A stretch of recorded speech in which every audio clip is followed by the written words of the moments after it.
Welcome to the Sports Plus podcast, a part of the WWCU podcast network. I'm your host, Joel Velez.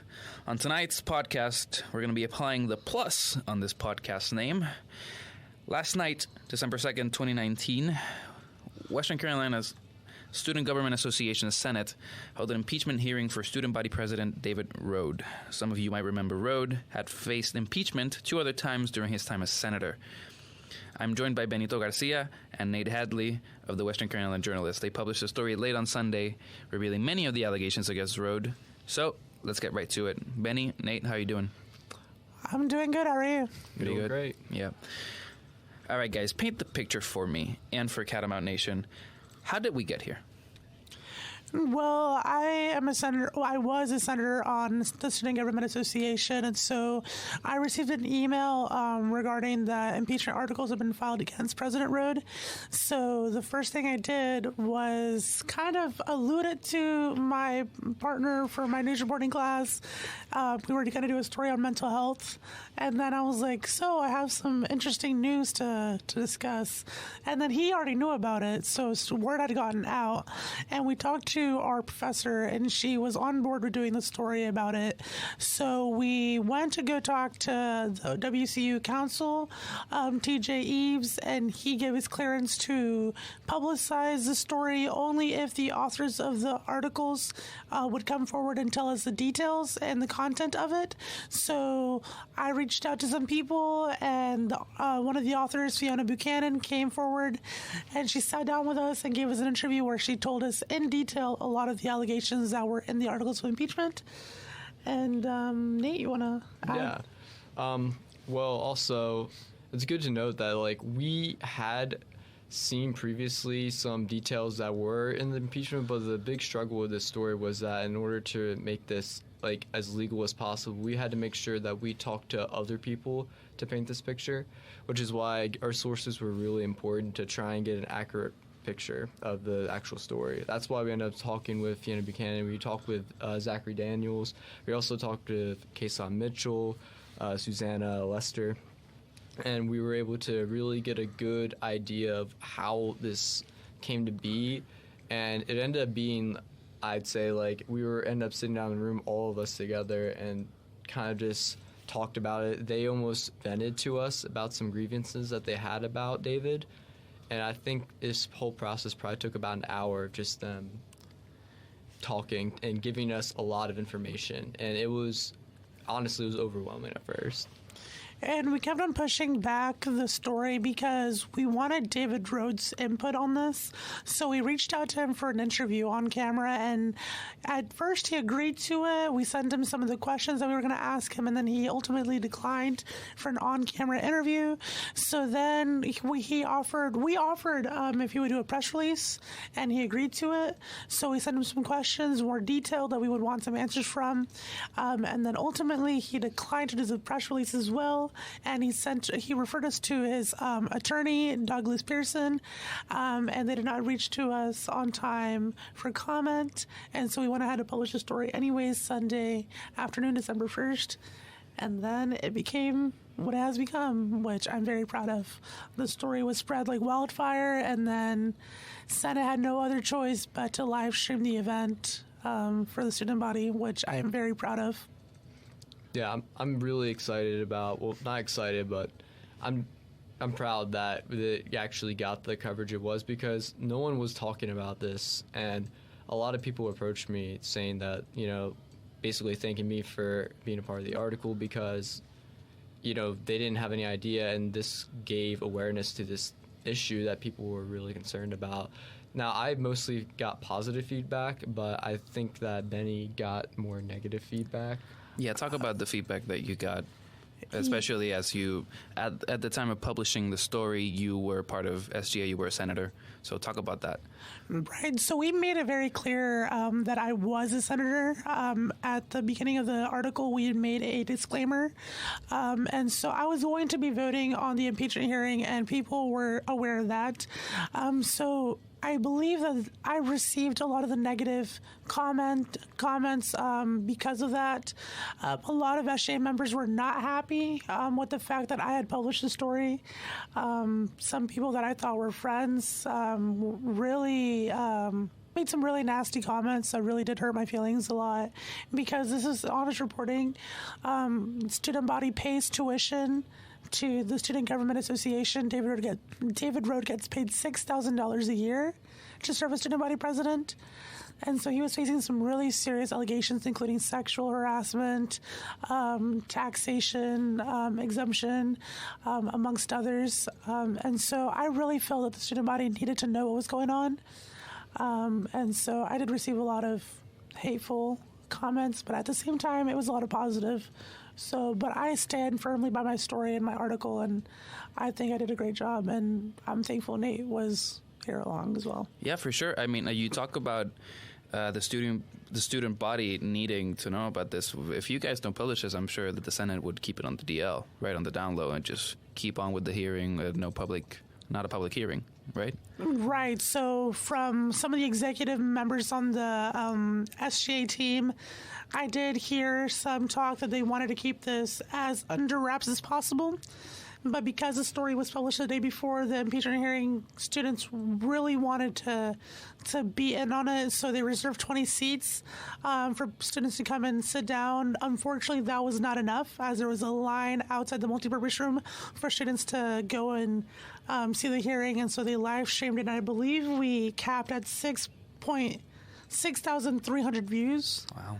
So that was amazing. Really, I actually didn't know that. 6,000 views.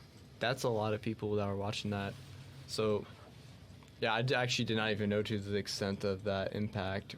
I mean, I just remember I was there, I was covering the impeachment hearing, and I saw just people literally eating popcorn, watching, kind of like making comments as it was. It was really interesting, really great to see our student body so interested in like the politics of what was happening, because this is a really interesting story.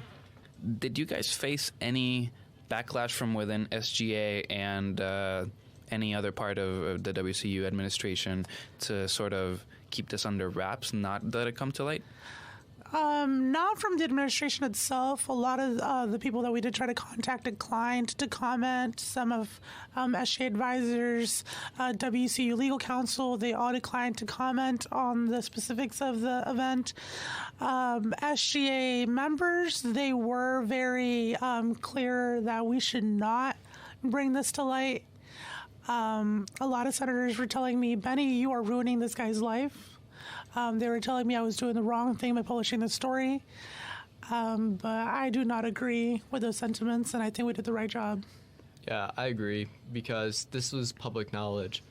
I was told that this is messing with someone's personal life, but if you're a public figure, anytime you have allegations against you this serious, it's public knowledge, and it's important for people to know that this is happening.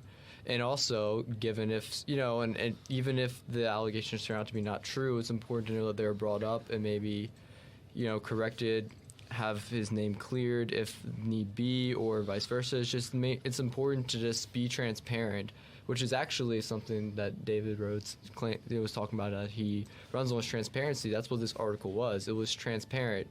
We said what the other side said. We asked what he said. He didn't comment to us.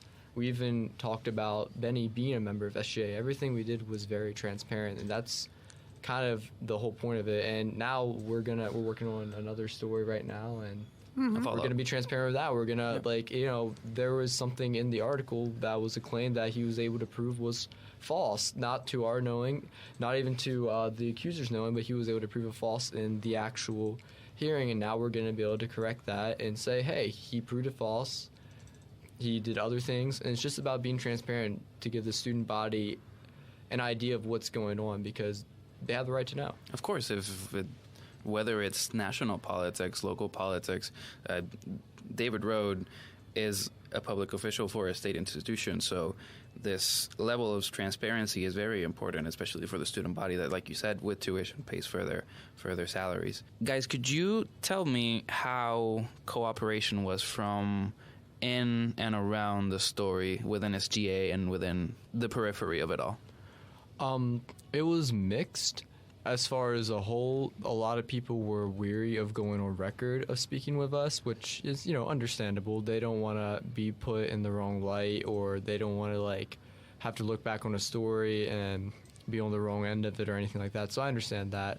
But those that were wanting to talk to us, they were very enthusiastic with speaking to us, and they were incredibly cooperative.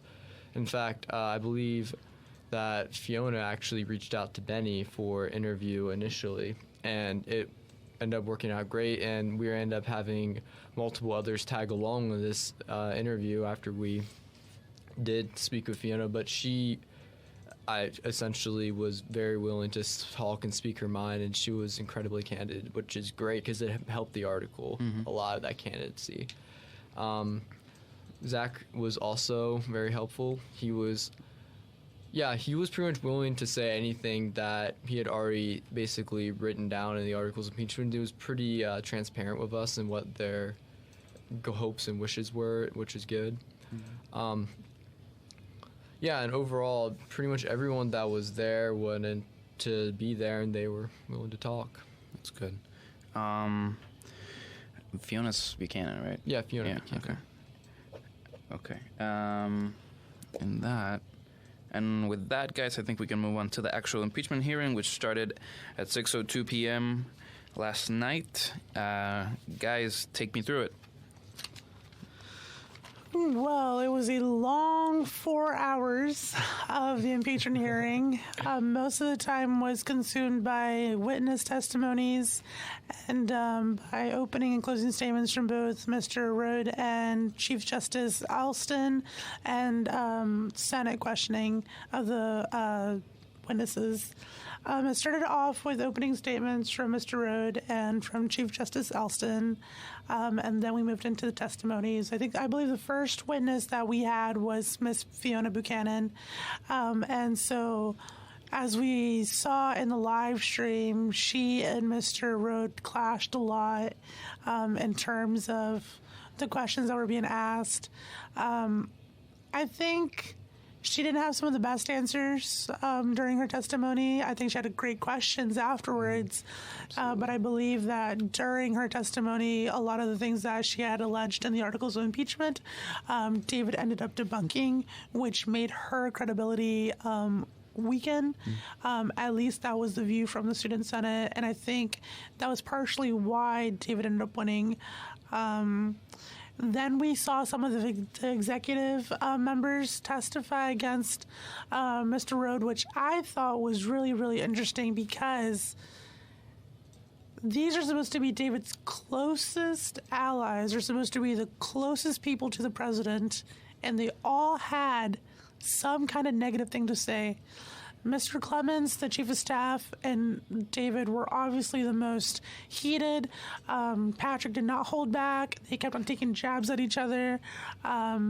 And I think that's partly because of the sexual harassment allegations made against President Rhode. So allegedly, in a private meeting, David had asked Clemens if he was being influenced by Fiona through sexual relations, which is extremely sexist, and I think is sexual harassment by the definition of it. And I think that on itself should have been enough for Senate to remove this president from office. So I am disappointed in that. You saw also the director of diversity, Troy Davis, speak, and she said that David does not take criticism well. And the same thing happened with Miss Erica McCurdy, the director of community engagement. Miss McCurdy and I had a bit of a altercation before the hearing. She did not like the fact that she was mentioned in the article that we discussed earlier. So some of the questions that were asked during her opening statement, she referenced the article. saying she was unhappy with it. And then one of the questions I asked was, she had said that some of the organizations she was a part of were affected during President Rhode's campaigning, but then she forgot that she had made that statement, so I find that really interesting. But yeah, we had a lot of great content from those testimonies. And I don't know, Nate, do you want to add anything? Yeah. One thing that you need to understand about this hearing was intense. The dialogue was very heated. I don't know if it got the same, like if it translated through the live stream, but in person you could see the intensity in between especially between David and Patrick. That was the most heated part of probably the entire discussion. There was very snappy dialogue back and forth. David, and honestly, I don't know. I'm not gonna say like who won these like arguments, but I do believe David succeeded, and his goal was to get Patrick off topic. He did a really good job about bringing up things that weren't necessarily relevant to the articles, which is actually helped to make. And his goal was more so to go after the witness of Patrick, because he knew he was already author of the impeachment articles. So his main goal was to hurt his credibility. So one of the first questions that he asked Patrick was if he had ever been late to exec board meeting. And Patrick immediately snapped back, yes, and you have too. Like that was... It was quick and fiery, so you can definitely feel the tension. Just looking at Patrick, kind of in a sideways position, ignoring David, and David kind of asking the questions. It was, you could feel the tensity in the room. And that's what the people there were really... I heard whispers after each comment in the audience section. So the audience, they were literally eating snacks, whispering. It was it was more of a spectacle, and it was more interesting than you would expect a hearing like this to be. It felt more like a trial that you'd see on TV than it did an actual impeachment hearing. Like, you hear impeachment, you think it's kind of bland and boring, but you could tell with each question, everyone had a motive, and everyone had history. Everyone knew what they're asking, and it was just a matter of, like, the rules were pretty much keeping them from saying what they wanted to be said. And I think David really did a good job playing to the rules of the hearing, and he really had a well-prepared, well-presented case, and he knew what his goal was. And he did a great job making witnesses seem less credible, getting them off topic. I think in Fiona, I believe, in her testimony, and she came off as more emotional. That's something that David talked about in the beginning of his argument, that he was going to have a case built upon fact, not emotion. So it directly conflicted with the testimony of Fiona in the beginning, which really played. And I'm really glad you brought that up, because I want to segue into the order of the hearing and how everything came about. And it all started with David, who gave an opening statement. He gave a PowerPoint where he basically laid out his evidence, and he made his case. Basically, he said, like you said, that he was going to base everything on fact, and that was a stark contrast with Senator Buchanan's opening statement, which I heard from a lot of senators off the record felt very emotionally driven, and that quite possibly hurt her case. What do you guys think? I would agree that hurt her case, especially given the body that makes up SGA. Most of them delve in numbers, they delve in facts, they want hard information. Whenever you present a case that is built upon just factual information, and then it's put up against someone that is saying, I know you did this, I don't have the proof to do this, but I know you did it, and also you did something that hurt my feelings. Now, what he did was not just hurting her feelings, and now I can't say that he did it because we don't have hard proof, and the only people that are saying that he did it are the ones involved, but it's hard to think of a reason as to why they would lie about that. which kind of made, but unfortunately it didn't play out for the accusers in this instance. No, it really turned it into a he said, she said sort of situation, and it's quite unfortunate that it turned out that way.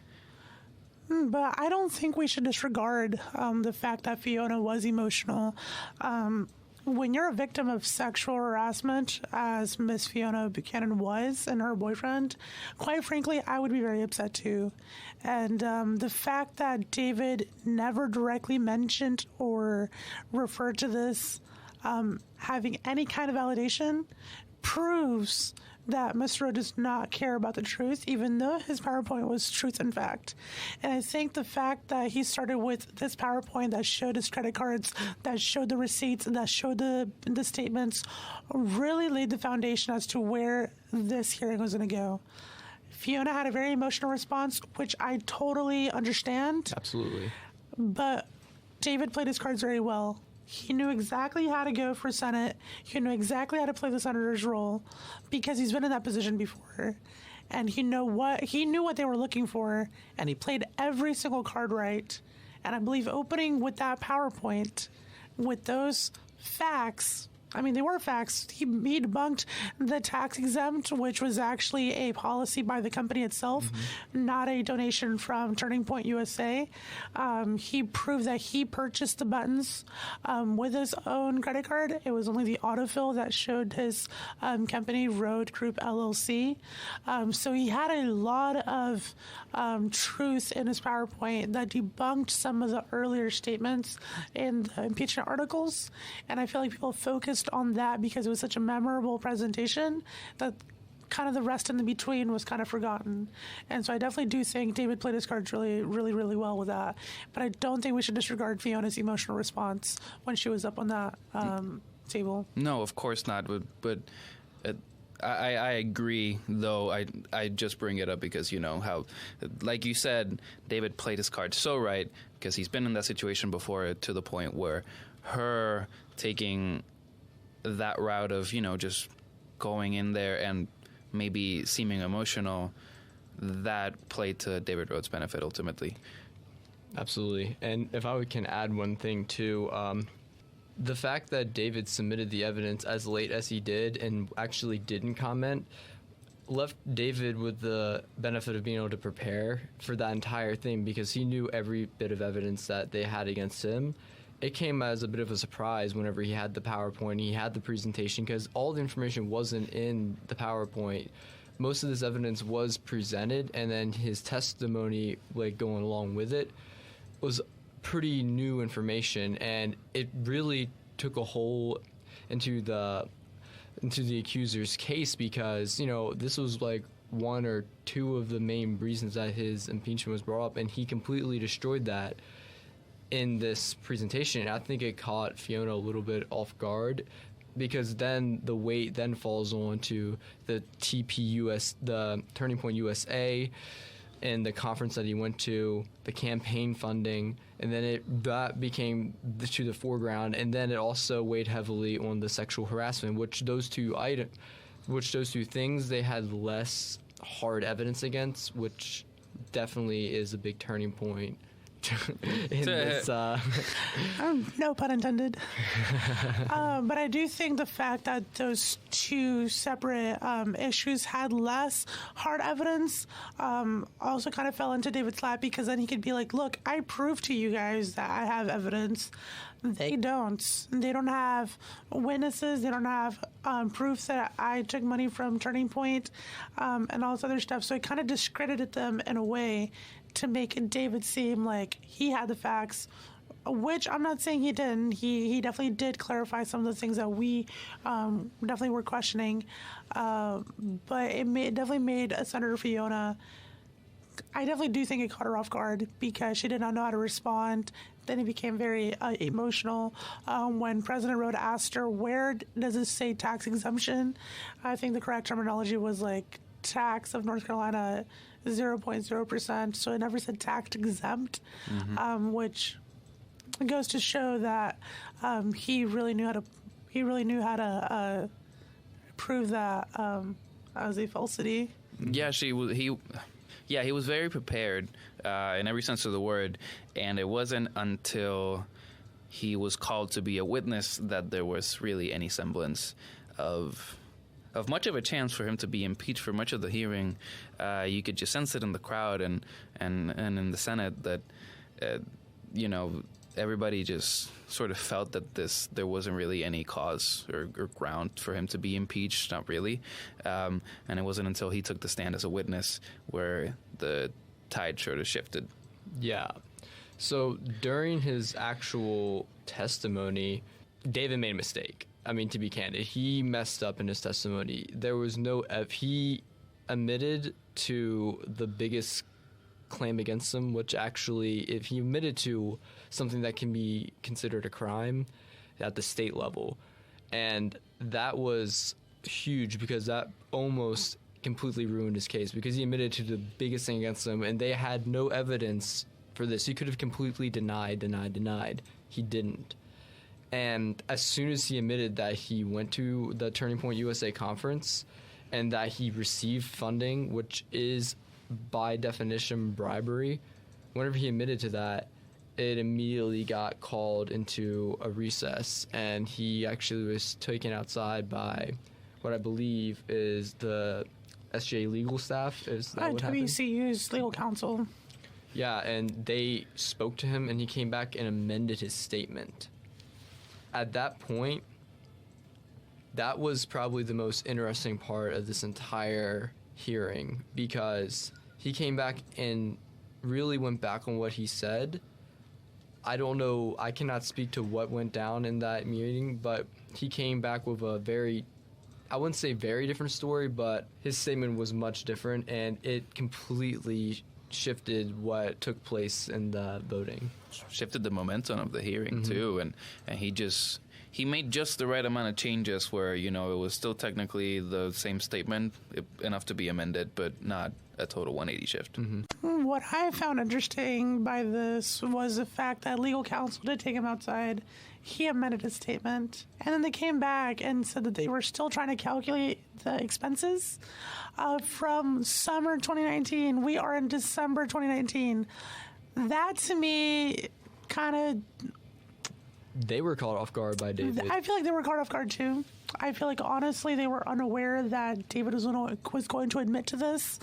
So they had to, change it up real quick and kind of fix the wrongdoing that David had made. Yeah, I'll say it. They were covering their own ass. I mean, they were totally caught off guard by this, and they had to do something. And as a member of the Board of Trustees, David has to follow certain rules. And so bribery is one of the offenses that you can commit as a member of the Board of Trustees. And when he admitted to that, I feel like that was the bombshell of the night. That was what should have gotten him removed from office. And why people still ended up voting for him to stay is beyond my comprehension. But I feel like that was the bombshell. That was...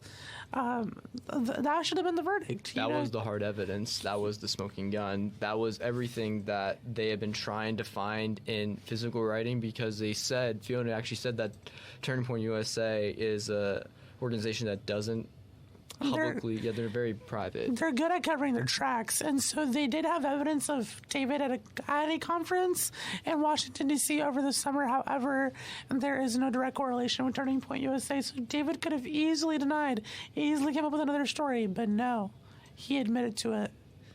And I asked him, is that not an impeachable offense? And he said, Benny, I don't think it is.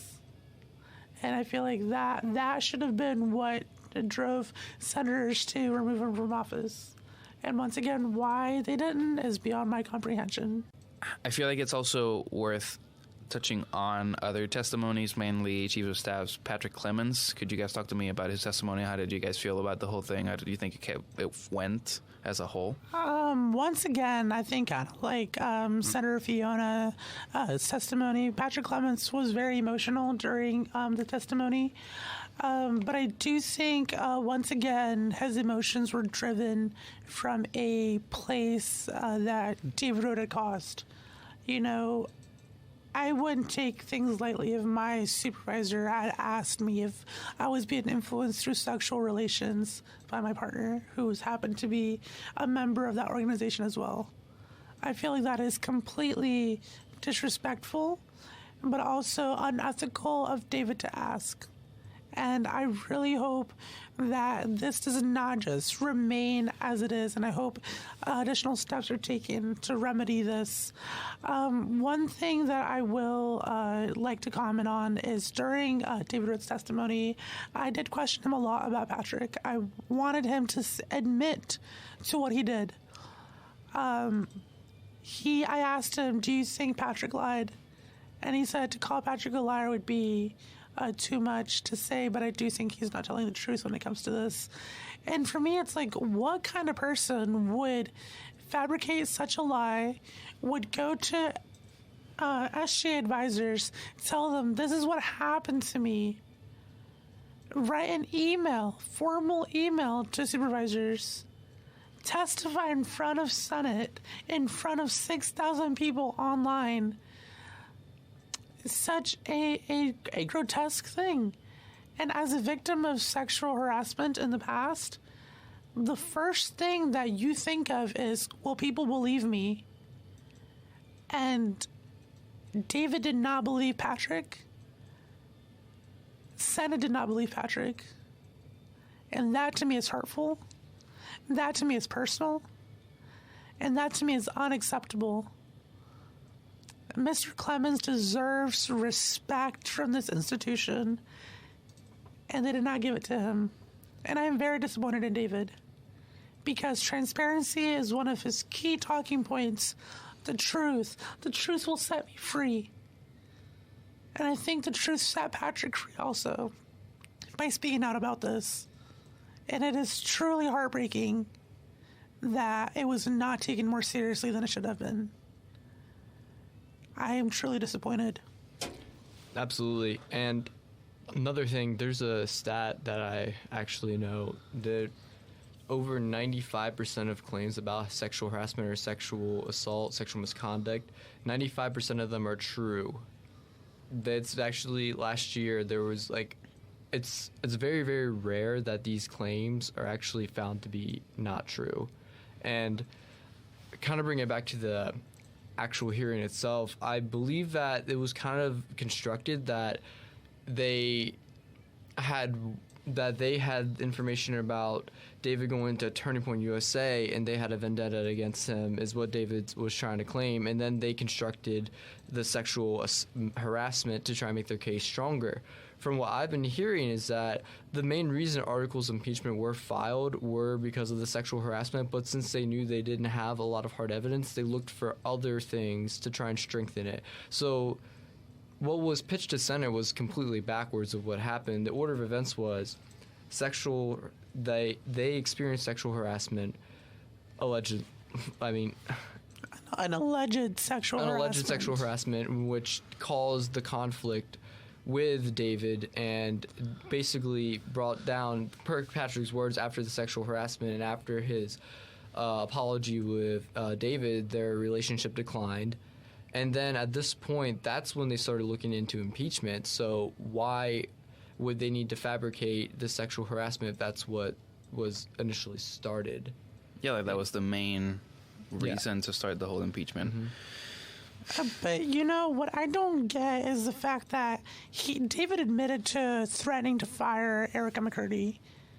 If David can threaten someone thinking he has the power of doing that when in reality he doesn't, all he can do is ask for the resignation or go through the impeachment process. If David is capable of threatening someone, of firing them, I think he is very capable of threatening someone or saying those kinds of accusations. Yes, they are allegations, but I think we should believe the victim in this case, and it is not David Rhode. It is not David Rhode at all. And one of the things he tried to say during his testimony opening was that the article that we had published had driven him to receive mental health from CAPS. And one of the questions I asked was, imagine being Patrick your subordinate being told that. Patrick even said he had an anxiety attack when listening to an audio recording that was presented to Senate as testimony, as evidence. I can only imagine what kind of psychological help Patrick should have received. If David was claiming an article that was based on facts, that was based on the testimony of Ms. Buchanan, that reflected the exact same statements in the articles of impeachment. Thank you, Benny. That was really well put. And I think that, as you said, really accepting, embracing, and understanding the victims is really important in sexual harassment cases such as this. It is really unfortunate that this allegedly happened. And I think it's very important that we talk about this. But I do now want to pivot to David Rhode's closing statement, where he get another less factual than his first PowerPoint presentation. It was called "Who is David Rhode?" and he basically just wanted to appease to the Senate. He wanted to show everybody where he came from and his background, and you guys can talk more about that. Yeah, he just went, which was interesting. The biggest note I would have is that he went for a completely different angle to end it. He initially said that most of his case is going to be based upon fact, but he really played to emotions in his closing statement, and he actually, as so much too, broke down and was crying while he was actually saying this. So he was in emotional turmoil visibly, then he very much so was playing to the heartstrings of the Senate. And I mean, I cannot speak to the thoughts that they had, but I have to feel like that played impact on their voting. Especially because if you put that in contrast with Senator Buchanan's perceived emotion, Senator Buchanan's perceived emotion came off as Senator Buchanan came off more so defensive, aggressive, and David Rhode just came off as very almost like a victim in a sense, and he hit the right emotions, the emotions that the accusing camp failed to hit. That he really played to the sensibilities of the Senate, I think, and that definitely played a huge part in the voting, I think. Kind of to add to your point, I think you're right. He did play one key role that Fiona did not play, and that was saying, I love my accusers. That's what I was meant to do. Kind of like a message of hope. And I think that theatrical event really moved and persuaded senators to be like, okay, we gotta give this guy a second chance. People make mistakes, like he said. People will regret what they do. And that doesn't mean a person should not be given a second chance. David, this was your third chance. David, this is the third time you were impeached. We gave you a second chance when I voted for you to stay on Senate last year. That was your second chance. And then impeachment articles were brought up against you again. And you swerved them by resigning once you were elected as student body president. So yes, I do believe in second chances, but you were given more than two. I would also add, whenever he was referring to him loving his accusers, he says, I love those who persecute me. He was actually making a biblical reference in which he was referring to paint a picture of himself as, I can't speak to what he was actually saying, but he was painting a picture with actually biblical references, with him saying, I love the body, I love my persecutors, I love those who persecute me. That's something I believe that Jesus said in the Bible, and he was almost putting a likening to himself with Jesus, which I found that interesting that he went that route. Right. I'm just analyzing, just trying to make sense of some right. dialogue. And I definitely saw that too, especially with the fact that he said, I still love my accusers. That's kind of like Jesus still loving the people that put him on the cross. I thought that was very effective in persuading senators to vote the way they did. But yeah, I definitely do think the PowerPoint Both opening and closing were very, very effective. They played to two different emotional sides, one to the facts and one to the heart. And crying and asking for forgiveness, I think really, really led some senators to believe that he deserved another chance. And Benny, you talked before about your overwhelming disappointment for the Senate's decision and how it all turned out. Tell us about your resignation. Obviously, this morning you gave SGA your letter of resignation. Could you tell us about how you felt and all about that?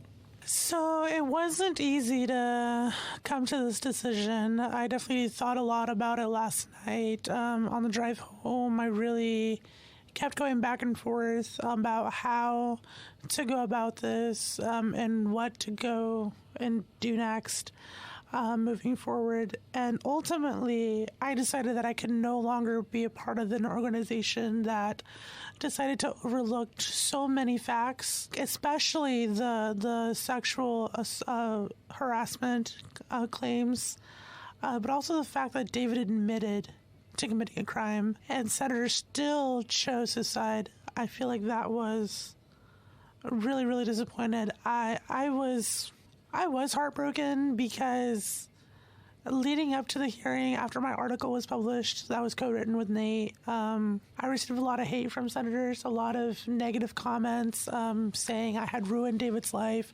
How could I have done this to David? No one deserves this, not even David. Like, everyone kind of ignored the fact that 6 other people looked at this article and believed it was factual enough to be published. I felt like the target of an unnecessary hate storm, and I even had an executive member from SJ's, from David's team, that called me angrily the night the article was published and told me to take her name down from the article because she didn't want her reputation tarnished. Literally all that we said in the article about this person was that they had been threatened by David Rhode, and that they declined to comment. That was all that was said. And so the next day I saw the individual and she walked very angrily past me. And then I had some text messages from some friends that were saying that she was yelling in the cafeteria about how much she hated the article and that we took her right to speak away from her. And that could have been nothing far from the truth. So I really, really felt disappointed by SJ and how I was treated by the article. Because I feel like SJ is supposed to represent the student body, and I was one of the few people willing to stand up against SGA for the better interest of the student population. And I would like to read an excerpt from my resignation letter this morning. I firmly believe Chief of Staff Patrick Clemens was telling the truth when he spoke about his allegation of verbal sexual harassment on behalf of the president.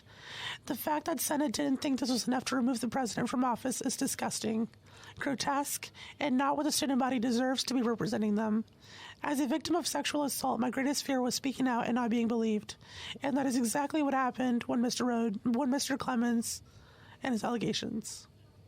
I would also like to mention that throughout my time at SGA, I have always firmly and strongly defended them. Even when I knew that there was some truth to what people were saying. One of them, rumors that you always hear, like SGA doesn't do anything for the student body. SGA doesn't truly represent everybody. Before I joined Senate, there was only like 2 or 3 people of color in the whole organization. So there was a lack of representation. And I felt like I was an important asset because I was bringing more awareness of other students on campus. And so I've always defended SGA wholeheartedly, and today I could no longer. Today we crossed a line that should have not been crossed. The fact that my fellow colleagues dragged and trashed me for an article that was exposing some really negative aspects of our organization, and the fact that some members of SGA paraded angrily throughout campus, saying how much disgust they had with my article. It really showed that within this organization, I was not as truly appreciated as I thought I was. And so I wish them the best of luck, and I have no regrets with the letter I wrote. But until President Rhode is no longer sitting in the presidency's office, I would not like to be a part of Student Government Association at WCU. Very well put, Benny, and thank you so much for opening up about your whole situation here on the show. I believe we have some breaking news. Is that so? That is so. During the course of this interview, I was sent a petition started by a student that did not agree with the results of last night. And I believe that the student body at the end should have the right to speak their mind. SGA, the constituents of SGA are the students of Western Carolina University. And I am really proud that the student decided to start this petition because they felt like their voice wasn't being represented. And I feel like if you look at the comments of the live stream, a lot of students were saying that the president should have been removed from office. I would like to read a little bit of the petition that is asking, that has currently over 100 signatures. This petition was started 2 hours ago at around 10 p.m. Western Carolina University Student Government Association has held a closed-door meeting to impeach current President David Rhode. Based on feedback submitted to students on the SGA Facebook page, it has come to my attention as a fellow student that my peers have expressed concern about the validity, fairness, and execution of the impeachment process conducted by WCU SGA. In my comment addressed to WCU SGA directly on their post, I have received no reply when I asked whether a student vote was permissible. I understand many students have lived through traumas, both past and present. Sexual violence is at an uncomfortably high level, and from our best understanding, standing President David Rhode has been accused of conducting acts of sexual harassment while enlisted as the president of WCU SGA. As a member of the student body, a petition to allow the student body to vote is what should have been done in the first place. Based on the reaction of the student body, there was repeated concern over the conduct during the SGA meeting. If President Rhode should be impeached, it should be up to the student body to make an educated decision, not SGA. There you go. And like you said, this is great, honestly, just in the sense that it harkens back to the importance of the story that you guys published. A lot of people were opposed to this story being public, and yet the constituency, the student body, deserves to know what's going on in the Student Government Association, and the fact that everybody having this being public knowledge has led to this petition, I think, is great just for democracy here in Western Carolina University. Absolutely. And also it's getting more, I know that actually I think because that this got the attention that it did, that the Silver Herald was at the hearing last night, which will give a wider range of audience, which will make this a broader issue. So I mean, it's great to see students taking an interest in actually being involved in this process, because at the end of the day, it's their tuition dollars.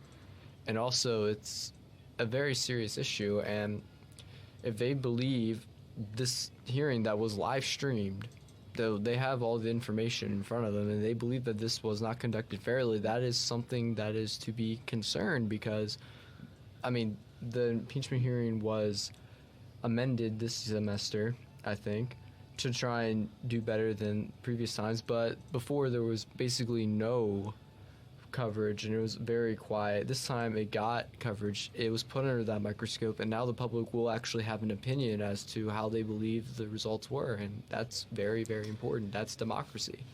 And I don't think the student body fully understands the power that the president has. Students pay a part of their tuition goes towards the Student Government Association, and with that tuition money, they pay the president's salary, the vice president's salary, and all of the executive cabinet's salary. The president gets paid $6,000 a year We should not hand that money lightly. Yes, David Rhode won fair and square the election, but I feel like because of the story that we published, more students are going to be conscious about who they're voting next time. More students are going to be aware of how important it is to select a student body president. At the end of the day, regardless of whether SGA did the right thing or not, they still possess the voice of the student body. They carry that wherever they go. The Association of Student Governments, ASG, when David Rhode goes, he is representing 12,000 Catamount students. So I would like the student body to stay informed as to what exactly goes into SGA. It is not just an organization. It is not just a club. It's representing you 100%. And who you elect to represent you is also the face of the university at the end of the day. So I'm just happy that this has gotten the attention it has.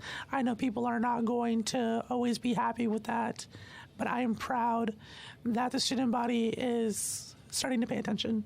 Okay, very well said, Benny. Thank you. And unless you guys have any more thoughts, comments, I think we can wrap it up here. I just have one thing that I would like to leave the Catamount Nation with. You can put lipstick on a pig, but at the end of the day, it's still a pig. David Rhodes. Oh God. Okay, that concludes, ladies and gentlemen. Never a dull moment here on the Sports Plus podcast, a part of the WWCU Podcast Network. Thank you so much for tuning in. Please follow my socials on Twitter and Instagram at JOEELVR for all the latest updates on the show, Western Carolina SGA happenings, and much more. Thank you so much for tuning in. Please share and review the show. Have a wonderful day.